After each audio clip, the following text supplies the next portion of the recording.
अस्सलाम वालेकुम जी, welcome back to my channel. कैसे हैं आप सब? उम्मीद है सब खैरियत से होंगे। अल्हम्दुलिल्लाह हम सब भी बिल्कुल ठीक है। अल्लाह ताला आप सबको अपनी हिफ्ज़ व ईमान में रखे, खैर आफियत से रहें, जहाँ भी रहें खुश रहें, आबाद रहें, आमीन सुम्मा आमीन। तो बिल्कुल सही समझे हैं आप। जैसे कि आपने देखा वीडियो के स्टार्टिंग में ही मेरे पापा बैठे हुए हैं। ये लोग आज सुबह ही आए हैं अर्ली मॉर्निंग, क्योंकि मेरे छोटे भाई को बहुत ज़्यादा शौक़ हो रहा था अपने ननियाल में आने का, तो उनसे रहा नहीं जा रहा था। जबकि हमारा जब प्लान बना था, हम लोग वापस आए हैं साहिवाल से, तो यही प्लान था तब तक कि जब ये वापस जाएगा दुबई के लिए तो जाते हुए यहाँ पे स्टे करके जाएंगे, यहाँ सबसे मिल भी लेंगे और चलो एक तीर से दो शिकार हो जाएंगे। लेकिन ननियाल का जो है ना मोहब्बत ही ऐसी अल्लाह ताला ने कुदरती तौर पे डाली होती है जी। बातें तो चलती रहेंगी, साथ साथ हमने कुकिंग भी करनी है। खाने में आज बन रहे हैं मटन कोरमा, बहुत ही डिफरेंट स्टाइल से मैं बनाऊंगी, लेकिन यकीन जानिए आपको बहुत पसंद आएगा। अब आगे बकरा ईद आ रही है तो आपको ज़रूरत पड़ेगी ऐसी रेसिपीज़ की, तो आपने ज़रूर ट्राई करना है, ठीक है जी। तो रेसिपी की तरफ चलते हैं। हाफ़ कप हमने ले लिया है ऑयल और मटन है मेरे पास 1 kg से थोड़ा ज़्यादा, फ्रेश मटन मंगवाया था। और यहाँ पर 3 अदद प्याज लिया मैंने, मीडियम साइज़ के, बारीक काट लिए हैं। अम्मी से मैंने कटवाए थे प्याज, क्योंकि उनके प्याज काटने का तरीका बहुत ही अच्छा होता है।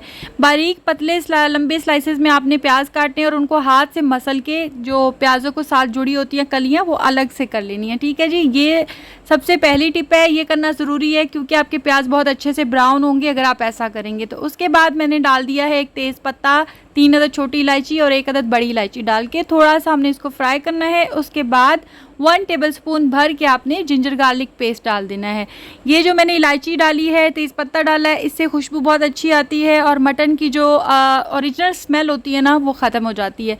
तो बस ये आपने चमचा हिलाते जाना है और आपने प्याज को अच्छे से ब्राउन करना है। आप देख सकते हैं कितने अच्छे से ब्राउन हो गए, जैसे बिल्कुल बिरयानी के प्याज होते हैं, लेकिन आपने जलाने नहीं है, ब्राउन करने हैं, जले हुए नहीं होने चाहिए।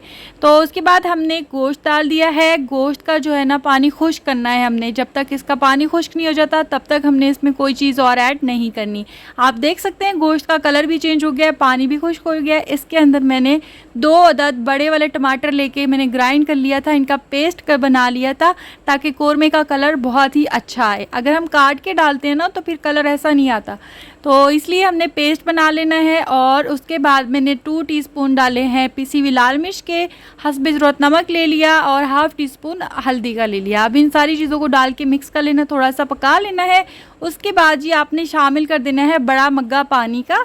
पानी अपने इस हिसाब से डालना है कि आपकी जो गोश्त है ना वो अच्छी तरह से डिप हो जाए, बोटियां नज़र नहीं आनी चाहिए। तो उसके बाद ये आपकी मर्ज़ी है, कुकर में गला लें गोश्त या चाहे ऐसे ही इसको 30 मिनट के लिए ढक के रखते हैं हल्की आंच में। तो जी उसके बाद हमने इसमें से तेज़ पत्ता निकाल देना है, इसकी अब हमें ज़रूरत नहीं है। फिर जी आपने ले लेनी है 1 प्याली यानी कि 1 बड़ा बाउल दही का ले लेना है। जितना दही आप 1 किलो चिकन में डालते हैं उसके डबल दही हमेशा मटन में डलता है। अब जी इसकी हमने अच्छे से भुनाई करनी है तकरीबन 6 से 7 मिनट तक, और आंच आपने फुल कर देनी है तेज़। इसमें हमने पकाना है दही को। उसके बाद हमने इसमें डाल देना है शान का कोरमा मसाला।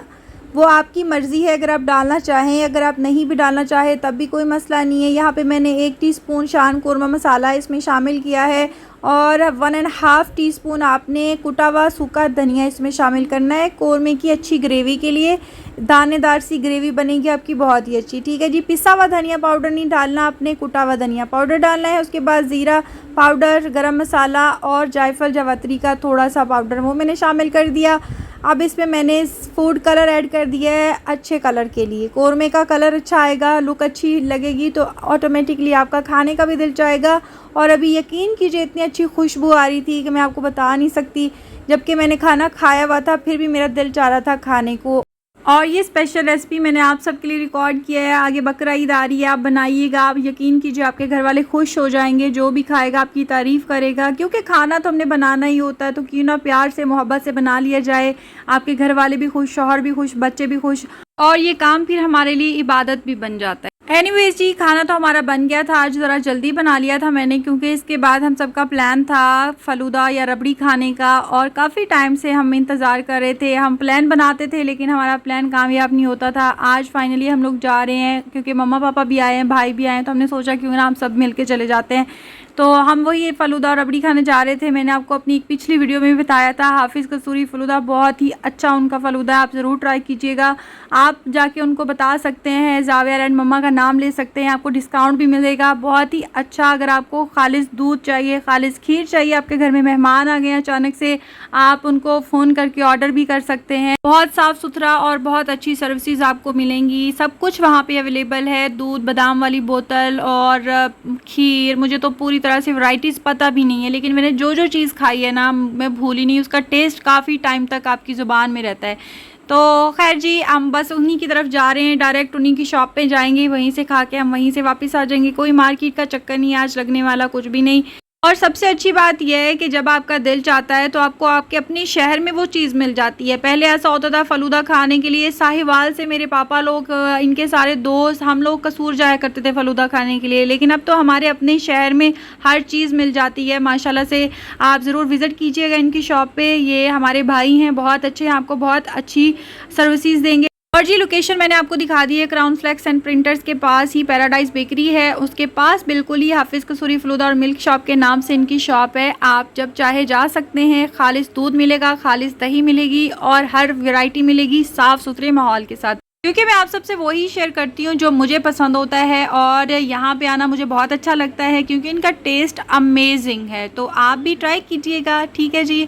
और बस जी, ये था मेरा आज का व्लॉग। इसके बाद हम अपना खाना पीना एंजॉय करते हैं, यहीं पे हम व्लॉग का एंड करेंगे। दुआओं में याद रखिएगा, जहाँ भी रहें खुश रहें, आबाद रहें। अगर आपने अभी तक मेरे चैनल को सब्सक्राइब नहीं किया तो काइंडली कर दीजिए, बेल आइकन को भी प्रेस कर दीजिएगा ताकि मेरी आने वाली वीडियोज़ आप तक पहुँच सके। उम्मीद है जी आपको आज की रेसिपी भी पसंद आई होगी और आज का व्लॉग भी पसंद आया होगा। मिलेंगे नई व्लॉग और नई रेसिपीज़ के साथ, तब तक दीजिए इजाज़त। अल्लाह हाफिज़।